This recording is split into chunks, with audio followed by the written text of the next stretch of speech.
എല്ലാവരെയും അഭ്യർത്ഥന പ്രകാരം CA സർട്ടിഫിക്കറ്റ് ഞാൻ വീട്ടിൽ പോയിട്ട് എടുത്തിട്ട് വന്നിട്ടുണ്ട്, ഫ്രെയിം ചെയ്തിട്ടുമുണ്ട്. അപ്പൊ എല്ലാവരും കണ്ടോ, ഇനി മേലെ ഈ സാധനം ചോദിച്ചേക്കരുത്. അതുകൊണ്ടാണ് ഇപ്പോഴേ കാണിക്കുന്നത്. ഇങ്ങനെ പറയുന്നത് ഷമീറിന് ഇതില്ല, ഷമീർ CA അല്ല, ഓൻ ഉടായിപ്പാന്ന്, ഓൻ വീട്ടിൽ പോകുന്നു പറഞ്ഞ ആളെ പറ്റിക്കുന്നത്, ഇതെല്ലാം നിങ്ങൾ പറയുന്നത് അല്ലേ? CA കാണിച്ചു തരാം മക്കളെ, കാണിച്ചു തരാം. ഷമീർ കാണിച്ചു തരും, പക്ഷെ കറക്റ്റ് സൂം ചെയ്ത് നോക്കണം. ഷമീർ ഇതില്ലാന്ന് പറഞ്ഞിട്ട് കുറെ എണ്ണം ഊക്കാൻ വേണ്ടി വന്നിട്ടുണ്ട്. കാണിച്ചു തരാം. ഇതോടുകൂടി നിന്റെ എല്ലാം ഇതാണ് തീർന്നു. ഇതങ്ങനെ പെട്ടെന്നൊന്നും അങ്ങനെ കാണിക്കാൻ പറ്റില്ല. ഇതങ്ങനെ പെട്ടെന്നൊന്നും ഞാൻ കാണിക്കൂല. കാരണം ഇത് 5 കൊല്ലം പഠിച്ചിട്ട് ഞാൻ ഉണ്ടാക്കിയതാണ്. ഇതങ്ങനെ നീ എല്ലാം ചോദിക്കുമ്പോൾ അങ്ങ് എടുത്ത് കാണിക്കാനല്ല. ഒരു മിന്നായം പോലെ കാണിച്ചു തരും, ഒരു മിന്നായം പോലെ. വേണേ കണ്ടോ, മാറിക്കോ, പിള്ളേർ കണ്ടോട്ടെ.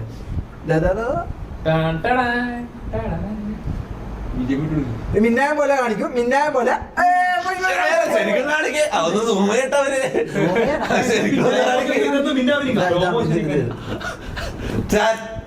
വീട്ടിൽ പോയിട്ട് എടുത്തിട്ട് വന്നേ. വീട്ടിൽ പോയിട്ട്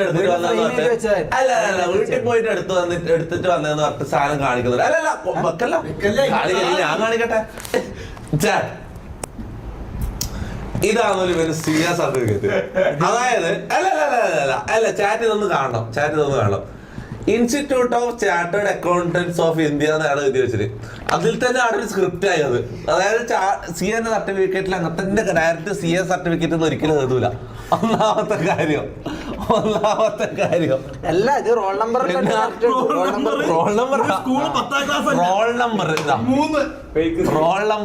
പോലും. ഇതെന്താണത്? ഇതെന്താണത്? ഇത് 8ാം ക്ലാസ്സിലെ മോഡൽ എക്സാം ആയത്. അല്ല,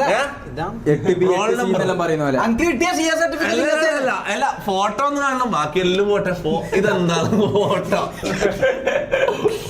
ഇതെന്താണ്? അത് കുറച്ച് വെറൈറ്റി ആയിക്കോട്ടെ എന്ന് വിചാരിച്ചിട്ട് ഞാൻ പുതിയ പിക്ക് ഞാൻ കൊടുത്തതാ. അതിനെന്താ പ്രശ്നം? എടാ, വിശ്വാസം ഇല്ലാത്തവര് കാണണ്ട. ഇതന്നെയാണ് CA സർട്ടിഫിക്കറ്റ്. ഇതെങ്ങനെ ഉണ്ടാക്കിയത് നമുക്കറിയാം.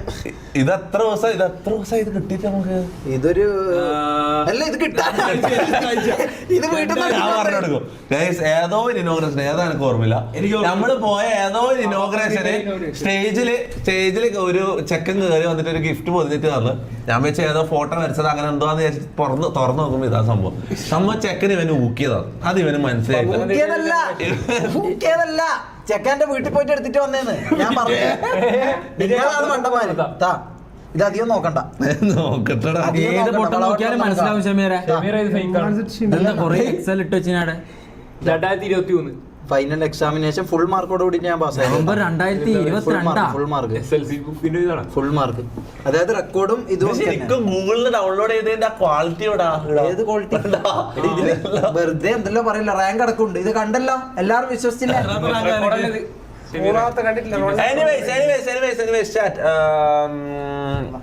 ഞാൻ മുടി നരച്ചു. എന്റെ മുടി നരച്ചോ കേട്ടാ? ഞാൻ ഇത് കഴിയട്ടെ, ലൈവ് ചെയ്യട്ടെ.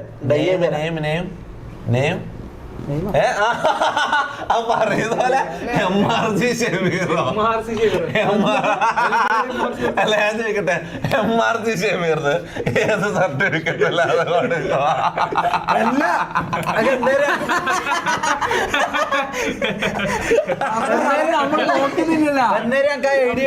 ശ്രദ്ധിച്ചില്ല. ഞാൻ ഫ്യൂച്ചർ മുമ്പേ കണ്ടു. കൺഫേം ഫേക്കാന്ന് കൺഫേം ആയിട്ടുണ്ട്. ഞാൻ ഫ്യൂച്ചർ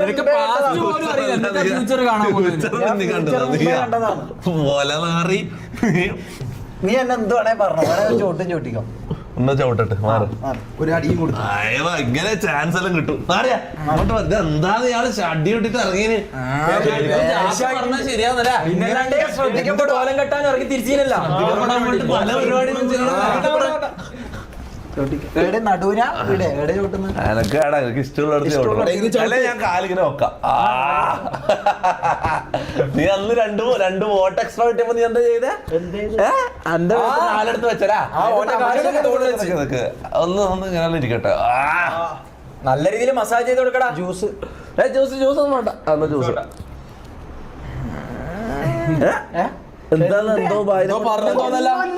ഒന്നുമില്ല. അമ്മ എപ്പാ ദുബൈയിൽ പോന്നെ? ഈ ആഴ്ച തന്നെ പോകൂലേ? കിട്ടുന്നില്ല. നീ ആർക്കാ? ഈ ആഴ്ച തന്നെ പോകൂലേ? നീ ആർക്കാ? ഞാൻ വിളിച്ചോ കിട്ടുന്നില്ല. അതൊക്കെ കേൾക്കുമ്പോ നിനക്ക് അതൊക്കെ പോലും ഒരുത്തനോട് ഇക്കാതെല്ലാം വിളിച്ചിട്ട് ഇരിക്കുന്നത്. ഞാൻ വിളിച്ചോ കിട്ടുന്നില്ല. നീ മൊബൈൽ ഇങ്ങനെ ആക്കിയതിന് എനിക്ക് വരാൻ അത്രയും ആഗ്രഹം. സങ്കടം ഉണ്ടാനി നിന്നെ കൊണ്ടുപോലെടാ. നീ എന്താ ഇത് ആട്ടല്ലടി, ഇതെന്താ അനങ്ങുന്നടാ? ആട്ടല്ലടിക്കുന്നത് ആർട്ടല്ല മുല കുലിങ്ങുന്ന തല അടിച്ച് കയറ്റിന കേസ് ന്യൂ കേസോ എന്താ? Mammu crime criminal offence.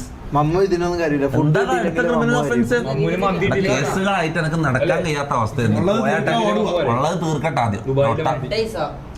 ഇനി എന്റെ പേരില് ഇതെന്താ സംഭവം? ഇതാ മുന്നേ വന്ന കേസുകളെല്ലാം എന്റെ പേരിൽ, അതാണ് ഞാൻ ഓടേണ്ടി വരുന്നത്. ഇനി എന്തെങ്കിലും കേസ് ഞാൻ അഥവാ ഉണ്ടാക്കുന്നുണ്ടെങ്കിൽ തന്നെ കേരളത്തില് ഒന്നിച്ചുള്ള ആരെങ്കിലും പിന്നെ എത്ര കൊല്ലം വേണമെങ്കിലും കിടന്നു. അങ്ങനല്ല, കടക്കൊന്നും ചെയ്യണ്ട. അതായത് ഈ കോടതി കയറി ഇറങ്ങുന്ന പരിപാടിയാണ് നടക്കാറ്. നിന്നെ അങ്ങനെ കടത്തോ ഇങ്ങനത്തെ എന്തെങ്കിലും ഉണ്ടെങ്കിൽ നീ അങ്ങ് കേൾക്കുക. പിന്നെ ഞാനും ആക്കാം. അല്ലെങ്കിൽ വേറെ ആരെങ്കിലും ആക്കാം. ഞാൻ ഒരു കാര്യം പറഞ്ഞു, ഇനി ഒരു കേസ് എന്റെ തലയിലേക്ക് ഞാൻ വരുത്തിക്കാണ്ട് ഞാൻ നോക്കും. എന്തെങ്കിലും ഇങ്ങനത്തെ കാര്യങ്ങളുണ്ടെങ്കിൽ വേറൊരു രീതി ഞാൻ നോക്കും. കാര്യം പറയാം. കാരണം കോടതി എന്റെ മോനെ ഭയങ്കര ഇടങ്ങാറ് പിടിച്ച പരിപാടിയാണ്. മടുപ്പാ.